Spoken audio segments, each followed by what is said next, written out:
Honorable Federal Minister of Human Rights, Dr. Shirin Azari, Ambassador Azaz Chaudhry, Ambassador Khalid, Ms. Tahira, Sardar Amjad Yusuf, ladies and gentlemen.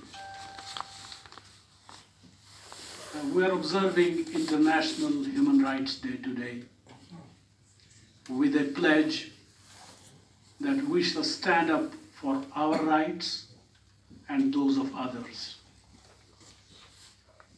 In many countries,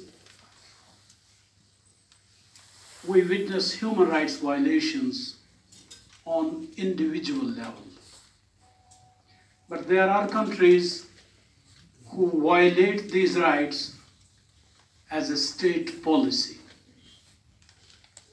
Just to cite an example, Indian forces in occupied Kashmir are equipped with sophisticated weapons and are also provided with an umbrella of impunity and immunity with legislations like Armed Forces Special Powers Act, which makes these violations systematic, widespread, and crimes against humanity.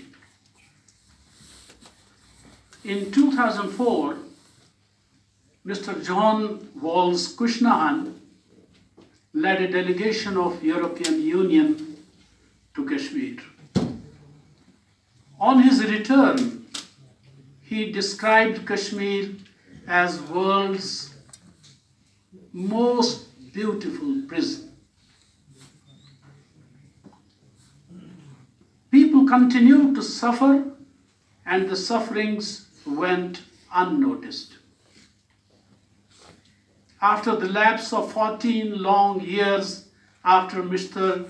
Kushnahan's visit to Kashmir, UN High Commissioner for Human Rights, Mr. Zaid, released a report at the UN Human Rights Office in Geneva.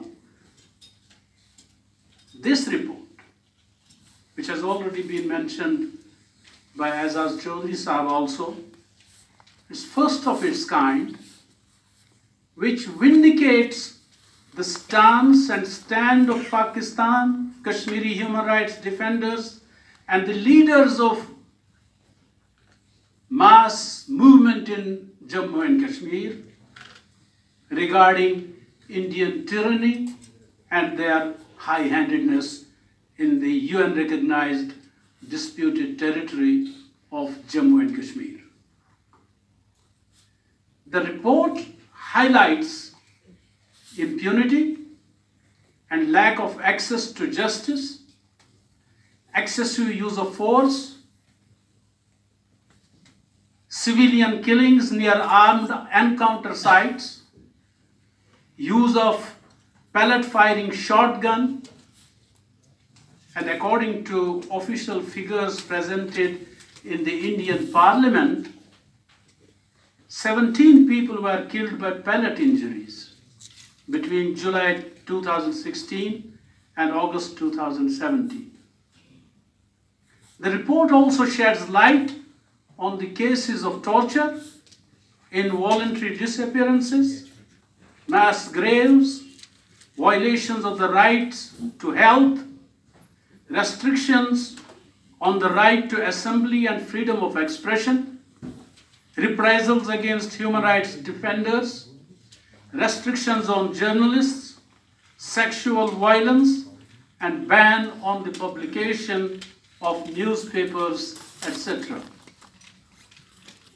This report of United Nations drew appreciation from various quarters, but sharp criticism and reaction from Indian government, Indian political parties, and Indian media.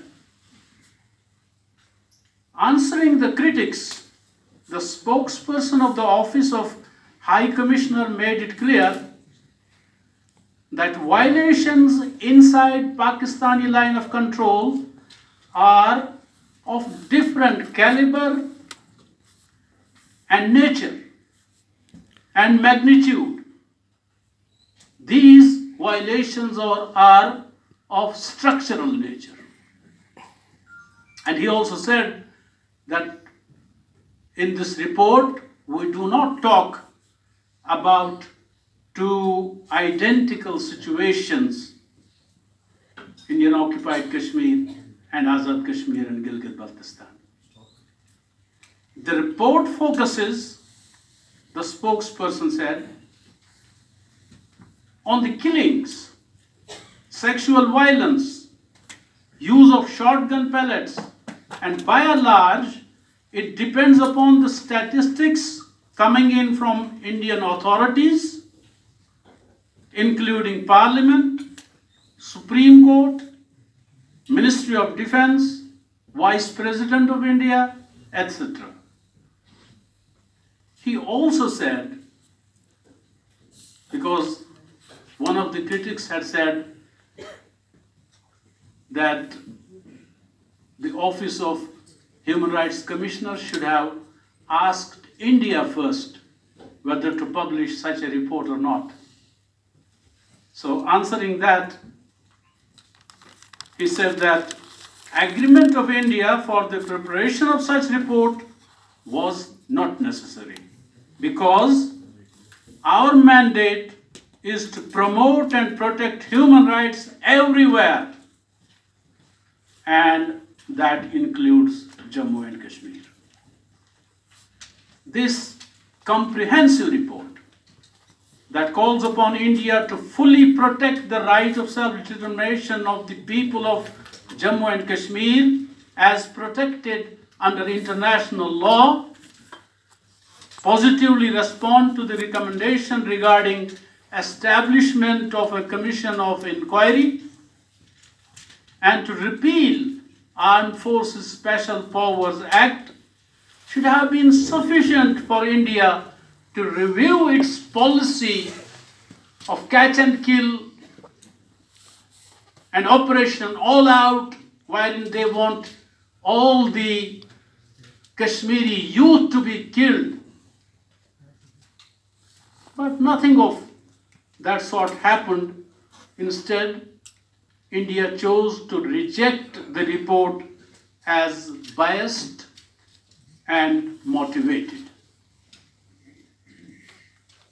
We endorse the view of Independent Permanent Human Rights Commission of OIC that the contents of this report, this UN report, will A, persuade the Indian government to come out of its persistent denial of the human rights of Kashmiri people, and B, galvanize international efforts to bring an end to the persistent human rights violations as part of a comprehensive and everlasting solution guaranteeing to Kashmiris their right to self-determination. The new chief, Michelle Bachelet, of UN, is on record having said, our recent report on the human rights situation has not been followed up with meaningful improvements or even open and serious discussions on how the grave issues raised could be addressed. The people of Kashmir have exactly the same rights to justice and dignity as people all over the world, and we urge the authorities to respect them.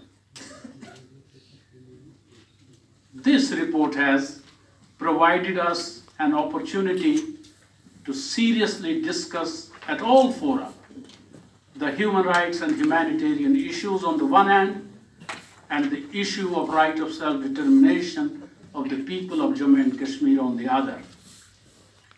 The Office of UN High Commissioner is unambiguously clear that the violations in Azad Kashmir and Gilgit-Baltistan are of structural nature, yet as rightly pointed out by the worthy Federal Minister for Human Rights, Dr. Shiri Mazari, we made a mistake by making visit of UN team conditional to their visit to IOK, only Indian occupied Kashmir.